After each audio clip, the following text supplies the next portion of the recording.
Hello, everyone. Welcome back to another program of the Black Kids Can't Wait here with Speak Up United Parents in Los Angeles. We have such a great show lined up for you. If you were here 2 weeks ago when we did this show, it was bam, bam, bam. So many great nuggets of information. I hope you took some of that with you. You thought about what this means for you and your family and your student, your child.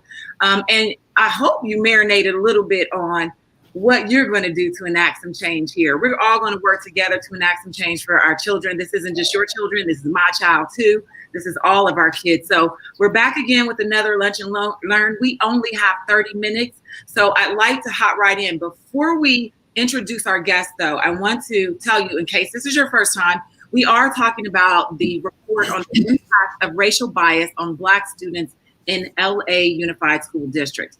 This report was assessed and put out by Speak Up United Parents a few months back, and it had some really eye-opening key findings about Black and Brown students and minority students in general, but here in LA Unified.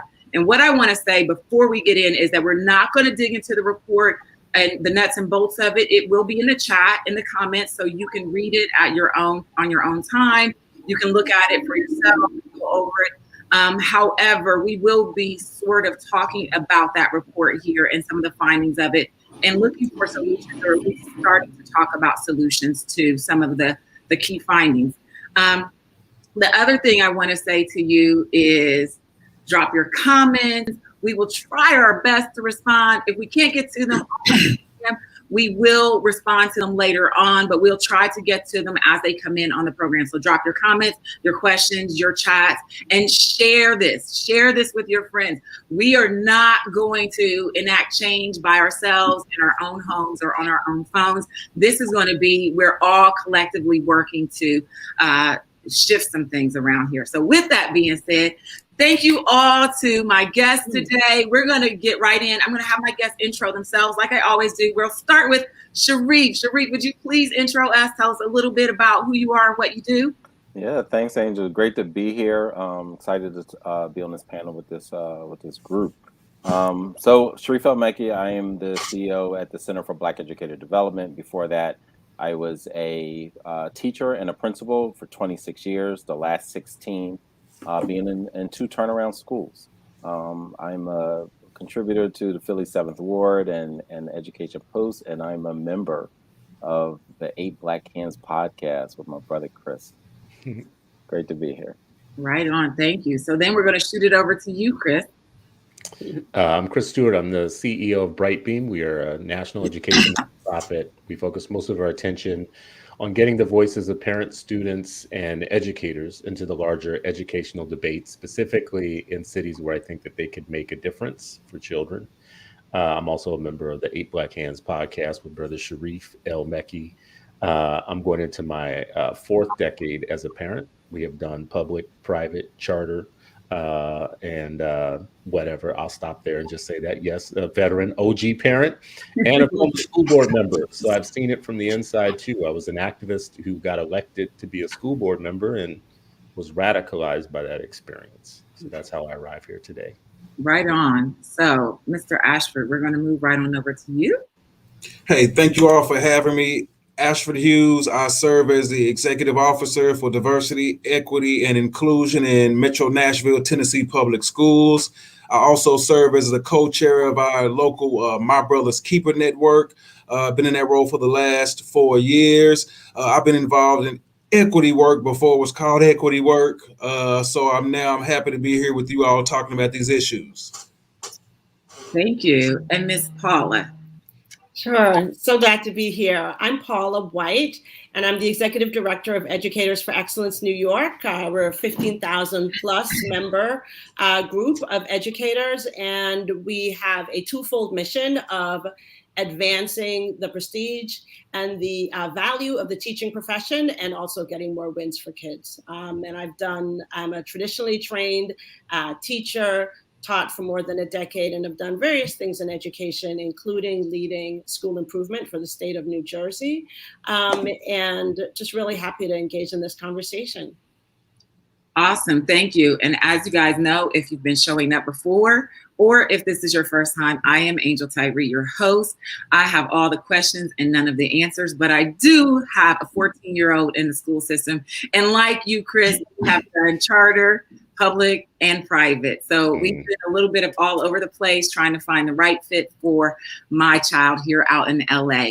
So last week we talked about how to eradicate racism in the classroom. And we had like a really spirited discussion about like what it looks like inside the school and how we can start affecting some change or enacting some change. And what we talked about was diversifying educators, providing measurable implicit bias training for staff and teachers, and implementing culturally competent curriculum within the classrooms. So that was sort of what we talked about last week. We want to move this week into sort of a broader scope about policy and how on not at the school level, but on a higher level, we can start, affecting some change. So I wanted to start with saying, or asking, do you really believe that public policy can make a difference in eradicating institutional racism in public education? And I'm going to start with you, Chris, because you were an elected school board member. Yeah, so I mean, my quick and short answer in that is yes, because I think educational inequality is structural. So if you're not changing structures, you're not doing anything. So all our oppression within schools, the inconsistencies in what we get as students and families and parents, all of that is based upon the structures of the institutions that are serving our kids. The rules, the practices, the process, all of those things decide what quality of education you get, what quality of an educator do you get, what quality of the curriculum do you get, how much access do you have to a coherent educational philosophy, all of that stuff, basic resources. All of that is embedded within the law and in the structures. If we want to be as radical as we can be about eradicating things, we will stop focusing on things that are one-offs or feel-good type of issues that are cathartic in the moment to get involved with, and train our focus heavily on the structures themselves and restructure them so that parents have power, so students have power. And not so they have power or they're empowered. Let me say this up front. I don't believe that parents should be empowered. I think parents should be in power. And those are two different concepts, two wildly different concepts. If your structures are not putting parents in power, you will not have the right partnerships to educate our children. Somebody please chat that, put that. Our parents should not be empowered. They should be in power. Mm-hmm. Oh my gosh. So I've never even heard of it put like that. And I love that. As a parent, I can't say that I have ever walked into a school and felt like I was in power. If anything, I felt like I was being too powerful and they didn't want that in the school. And so we started, by talking about how the structural systems have to be changed. Talk to me, and anyone can chime in. I know I started with Chris, but anyone can chime in. Talk to me about how, other than getting a board seat, and those of you who vote only in presidential elections, not enough. Gotta vote for these school board seats. But talk to me about how getting the right people in school board seats, how we do that, and how that does trickle down to our students. Man, I would even say for a place like Tennessee, it even starts not just at the school board, but we have to look at who's becoming state representatives. We're one of the states that just passed an anti-critical race theory law, which everybody knows what's not happening, but what they are perpetuating is happening. So we even have to start there, right? Because the state gives us the mandate to be a district, right? So when we talk about a school board, and Nashville is a blue city in a red state, we can have all of the policies that we want here in the district, but our state is saying, no, we're going to watch you. They've threatened to take away funding if we do too much beyond where they say we need to be. So we are looking at how do we get people at the state level vying for state policies to help eradicate racism. To Chris's point, though, I would say that's a if and question. I haven't seen the evidence where policy alone will change and eradicate racism, because at the end of the day, the policy isn't dictating the heart and mind of that teacher that's in that classroom every day. The policy may be one thing, but we've come across sometimes where teachers have innate beliefs and understandings of their identity and how that shows up. And we want to do one implicit bias training and think we've got it all. But there is so much more to do. So policy is one angle, but I think we still have to keep driving those social factors in school and out of school to help change the hearts and minds and the ideology of those that are in the classroom as well. Mm. Well, Ashford, you just went right into my next question because my next question was like, where are we seeing this evidence that this policy is really, trickling down to the schools, and it's really, we can see change happening in the schools because of the policies, at the state level or local level in government. And so you're right in on that with me. And I think part of it is, and I'm going to let you talk on this because I don't know the answer, but I think as a parent, I think part of it is that parents sometimes can't see how their voting affects their student in the classroom. All they see is what is happening in the classroom or what is happening at the school, but they don't understand who gets elected, what laws are passed, what policies are in place, how that really affects. They don't see the connection. And so my feeling about the first question is kind of a hybrid of Ashford and Chris, which is that, policy in and of itself may not solve the problem, but it's certainly the best hope we have. And it's much more far reaching than we might think, because their policy is really just a nudge, right? Like there was a policy that said in my neighborhood that there are sidewalks. And because of that, I walk. If there were no sidewalks, I would not be walking because I don't want to get hit. So it's not necessarily me actively thinking about it, but is how does the policy nudge the behavior? Here in New York, one of the things that Educators for Excellence, one of the things that our members advocated for was a restorative justice approach and getting rid of exclusionary discipline practices, right? And one of the things that we know from research is that if you kick a kid out of school enough times, they're like, all right, bet.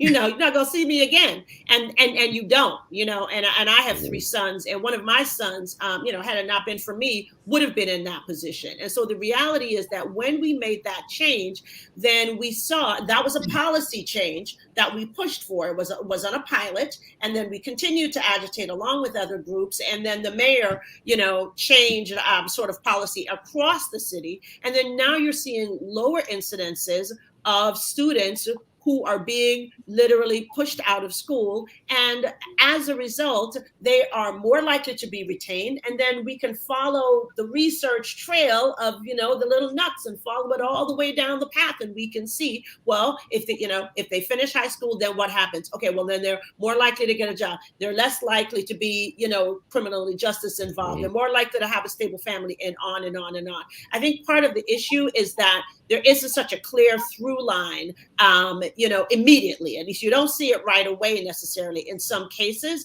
And that can sort of, make the picture fuzzy. But, there's no doubt about it. Policy matters, and we see it every single day. And I'm sure every panelist has an example of that as well. Yeah, I mean, I would absolutely, agree. I think it's almost like basketball. You have to have an inside-outside game. So yes, absolutely, grassroots, community, activists, voicing, showing up, voting, all of the thing, having teach-ins and the works. While you can't necessarily legislate what's in people's hearts and in their mindsets, you can definitely set a culture and a bar as far as actions.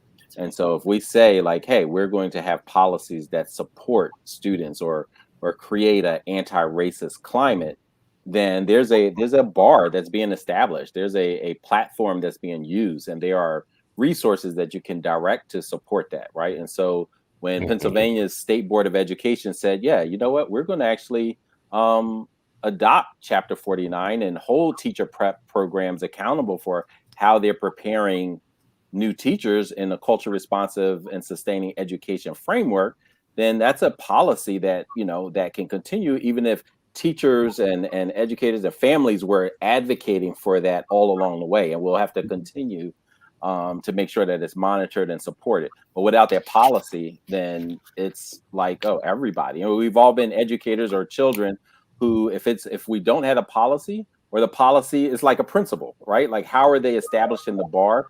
and holding people accountable for it. Because if there's no policy, then your kid goes from one classroom to another an hour later, and they have a very different experience, because one mindset is constricted, another mindset is, pro-child, right? And you see that over and over again. You can walk down the hallway of a school and say, like, whoa, is this the same school? Is this the same? Like, what's the policy? Who's accountable? Who's setting the bar for that? Yeah, I think most of our issues I bet you there's a policy implication. You had parents complaining about how much instructional time they were getting during the pandemic. There was a policy somewhere. There were teacher contract negotiations that were going on that determined how many minutes you got, how many you didn't. Were you aware of that? Did you see it? Were you in the room? Was the most major stakeholder, the parent and the community, were they in the room when it was determined how much your child would get in terms of synchronous learning time, not asynchronous learning, but synchronous learning time? I did have one example I wanted to bring up. For years, people said about Mississippi, at least we're not Mississippi when it came to school outcomes. Yeah. And the legislature there a couple years ago put money into making sure that all of their teachers knew how to teach through the science of reading. That's right. They outpaced the entire nation, the last place group, because of a policy and a structural change to how they saw an issue. They now have outpaced everybody who used to point at them like they were the ones to laugh at. So now you have places like Los Angeles and others who might want to revisit, do our teachers know how to teach through the science of reading? And the only way you're going to make it happen is through a policy change in the structure. That's the only way you're going to make a change like that. Yeah, and I like the idea you brought up parents and policymakers are voting. It's almost as if every person in the state legislature, and I agree, Ashford, like that's a crucial part. So we just had Senator Vincent Hughes and Senator Ryan Allmont combined together to introduce a bill that's now going in front of the State Education Committee to really discuss teacher diversity and accountability and tracking metrics and looking at transparent numbers and all of that. And you're almost like every person who's in the whether it's school board, city council, state legislature, wherever, that it's almost like an educational report card that's decipherable and in the language for families and students, so that they can understand, like, hey, here's an issue, here's how the person X voted for it, right? And here's where they stood on this.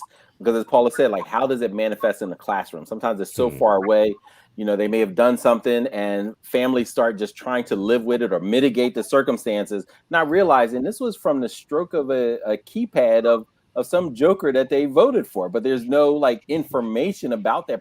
That needs, that needs to be part, like a 3-pager in the newspaper.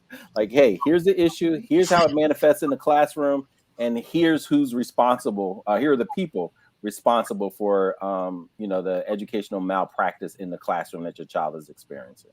So I think we're speaking directly to education and education policy and way to engage families. We cannot miss there are policies that are not directly related to education, but affect education. So in Nashville, 60+% of our families are mobile. When we look at the policy around housing, we had, our state legislature banned inclusionary zoning policy within our state. So that means when we have all this development going on around Nashville, many of our families are being pushed out. That has a direct effect on the type and quality of education that our kids receive. When we look at economic policy, that has a direct connection to the education and the type of education many of our kids receive. So while we definitely want to address the direct line of education policy, we cannot forget to keep our legislators accountable to passing inclusive anti-racial policy around housing discrimination, around economic inclusivity, and those other indirect policies that directly affect public education. It's all connected. Go ahead, Paula. Thank you. Sorry about that. Yeah, I mean, that just really resonated with me, Ashford. I also want to say that part of what policies can also do, and I think it's important to talk about this, is that it also creates a culture. It also creates something in your mind that really helps you to think, that determines how you think. And that can be used for evil or it can be used for good. And when we think about this anti-CRT, bills and resolutions and all of these things that are being passed, a lot of that that ain't nothing but trying to scare people and to intimidate educators in the classroom. When I was teaching, I really just thought of myself, I was like, well, I'm a subversive. You know, I've always been like that. You know, my mom will tell you that, my daddy will tell you. And so I just like, when I get in my classroom, I'm going to close my door, I'm going to do what needs to be done.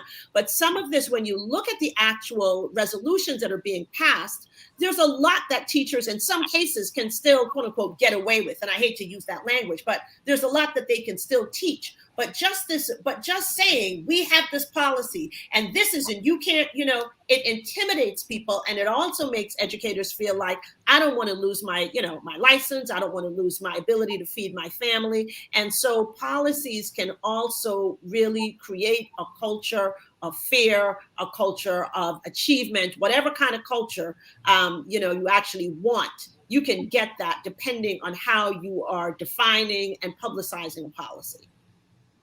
So because I want to get out here in 30 minutes, I kind of want to shift. So I was on the fence if I was going to bring up anything that had to do with critical race theory.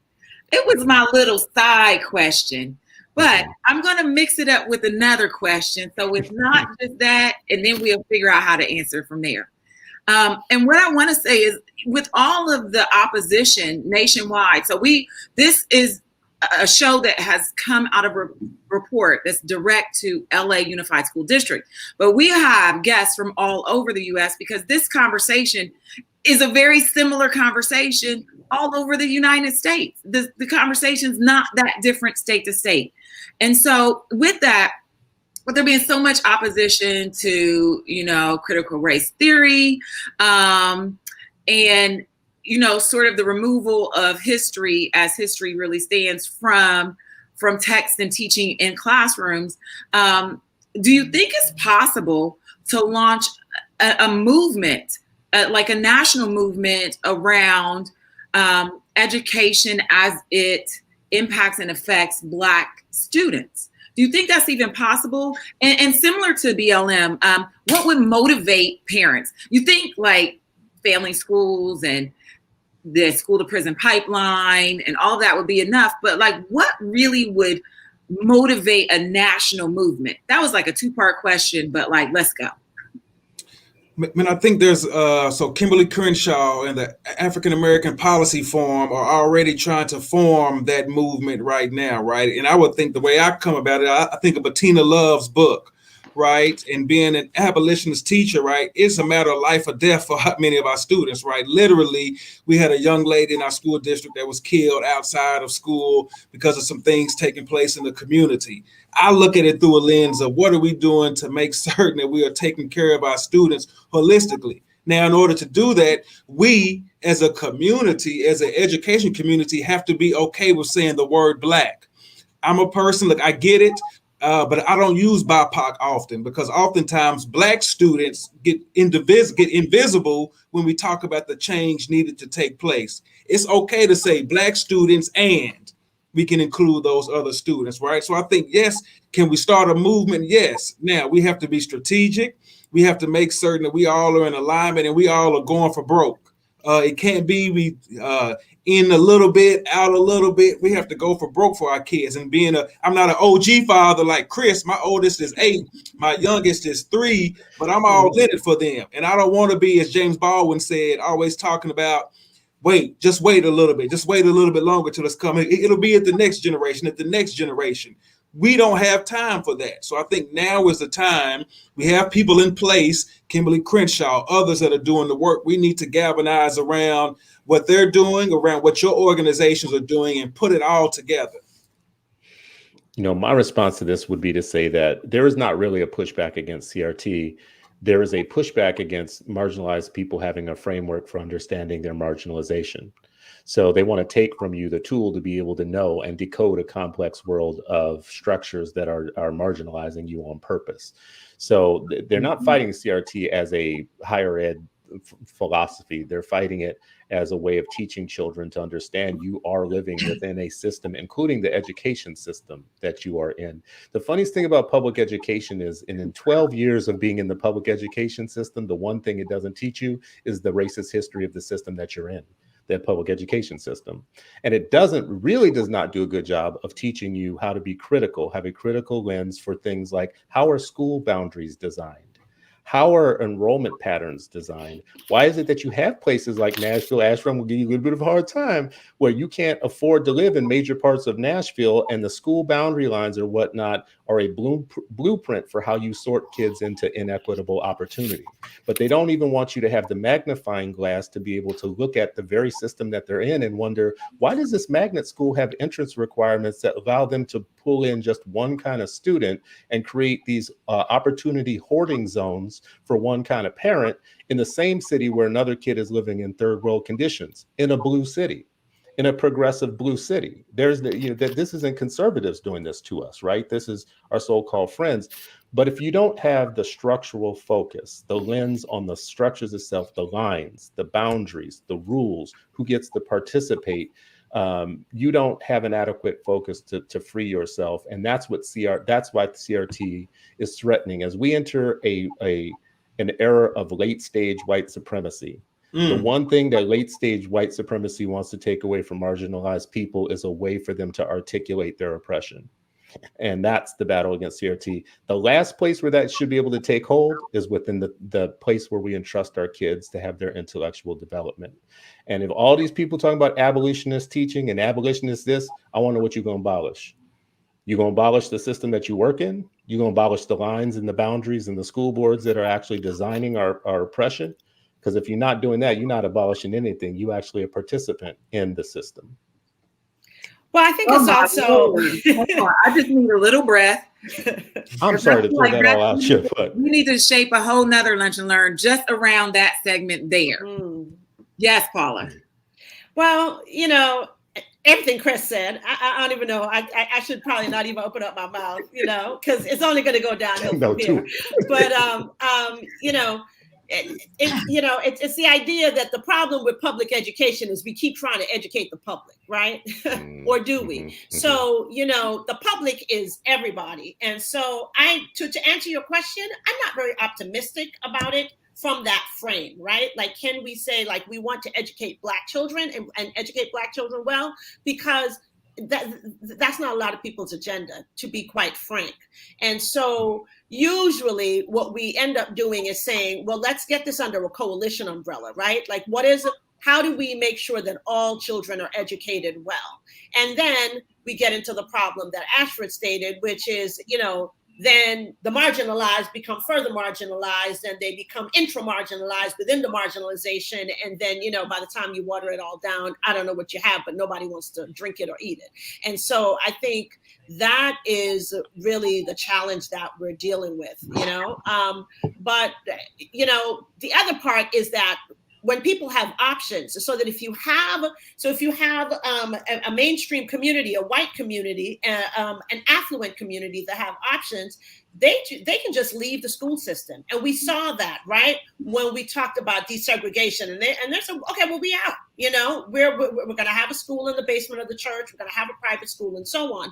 But then, you see 50 years later, elderly Black men and women going to pick up the high school diplomas in Virginia that they never got when they shut the school down. So the reality of the situation is that they can shut it down. The schools can, people can exit the system, but the children who are left, this is it. This is the only, this is all they have. And so I think like that really is the challenge. Okay, you guys, we're down to 1 minute. Oh my goodness. Okay, Sharif and then Ashford, but you can answer this, but I also kind of just want to know, like how do we get, if we're not talking to the people, how do we get enough, fire under this rocket to send the spaceship to the moon? Like, how do we get that kind of movement, that kind of action, this is really important because our kids are going to be adults and they're going to be lost in this system. Yeah. I mean, I would just say, like any other movement, I've had the opportunity to see up close a couple movements, and they were all centered youth voices, youth leadership. youth perspective and that was informed by elders, right? Like that helped understand, oh, here's the context that I missed before I was born, but here's what I'm experiencing right now, right? And so I think, part of that survey, right, is uplifting the voices, and we have people who are doing that, and we see youth trying to make a difference. Sometimes the elders have to get out of the way and hand that baton off to the folks who can actually run faster, who are living it right now, and help them elevate and give the platforms that we spend so much time building and investing, that we say it's for our future. Then let's make sure that it's for the now. If it's for the future, that means it's for the youth. Give the living it right now. And help. Sorry, I'm hearing myself. Which is Technical difficulty. I just said that. Oh, that's why. 1 minute over, Ashford. Man, I'm gonna piggyback off of Brother Sharif, amplifying those voices. We try to mimic what the organization Kingmakers of Oakland is doing and lifting those voices up of young black and brown boys, specifically black males in the district. Brother Chris Chapman has been doing a great job, and I try to mimic what he's doing, but also amplifying those parent voices. I think, look, we have people doing the work now. Everybody keep doing the work. I think always, I'm a big person in collaboration. My background is in political organizing, and sometimes I overthink it, trying to bring everybody to the table together to get one mission. Everybody keep plugging along, doing what you're doing, and the platform will create itself. A mentor of mine said sometimes we spend so much time trying to organize everybody, we end up trying to save people that not going along with us. Sometimes folks got to die in the desert for us to get to where we're going. So we got to take the coalition of the willing and keep it moving and continue to build what we need to have. Okay, somebody from Speak Up's going to have to address that, because somebody's be mad about someone dying in the desert. But I get you, Ashford. I understand. That's biblical. That's biblical. I'm going from biblical. I understand what you're saying. So we are over time. I try never to go over time. So I'm going to rush us off and say thank you all so much. I know 30 minutes is not enough to really get in and cover the topic, but it's enough to start conversations. You out there who are watching and listening, you have to go expand this conversation. Have this conversation with your people in your peer groups, with your mom groups. Go have the conversation. Go to your schools. Go to your school boards. Look at who is being elected in your area. Look at zoning. Look at where the money flows. Look at all of that, because it's all a piece of what we're doing now. And Kimberly Crenshaw should be on notice. We'll be calling you for a show. Thank you, guys, everyone. Thank you. Appreciate you. Thank you so much. Thank you.